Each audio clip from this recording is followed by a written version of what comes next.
justice system, I'm a number, and I'm my last name, and I'm what I did. If I do one little thing wrong, I'll be back in prison. When I came home in 2008, March of 2008, I had 14 years of supervision left, 9 years parole, 5 years probation. To anyone who would think that community supervision is lenient, I would say it's the complete opposite. The intense travel restrictions, the schedule restrictions and being confined, and always having to move at the pace of my parole officer's schedule often made me feel like I was on eggshells. And knowing that in the back of my mind, if I do one little thing wrong, I'll be back in prison.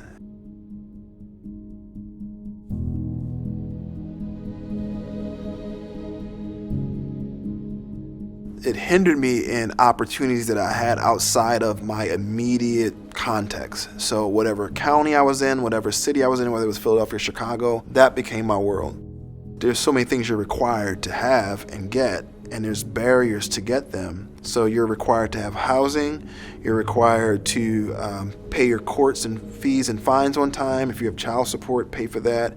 You're required to have a job. But then if you don't do any of those things, you go back to prison.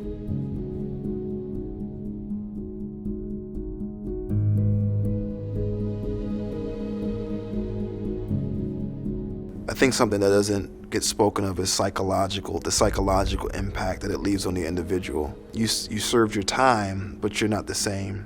Parole officers, probation officers, they're not therapists. They're not there to care for you. They're there to monitor you and to hold you accountable. And they often have an overwhelming caseload where they might have 200-300 people that they have to care for and do home visits and make sure they're doing the right thing. And some people are going in and out of prison. But for me, I felt that every step of the way, there were just more barriers than there were support.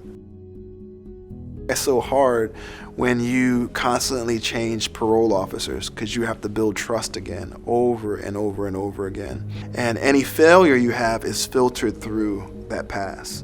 So you're not allowed to have a bad day. You're not allowed to show up late. You're not allowed to be depressed. You're not allowed to have mental health challenges. You're not allowed to be human. If you do, it gets filtered through your past, and this is who you are.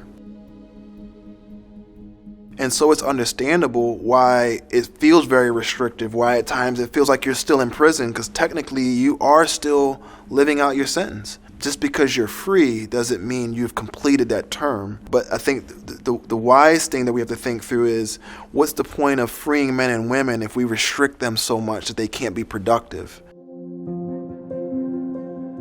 Something that I've often thought about over all these years of being on parole is that my success is everyone's success. And the success of any man and woman who's on parole or probation is everyone's success. It just costs more time, energy, resources, and money if someone is not living fruitfully and productively.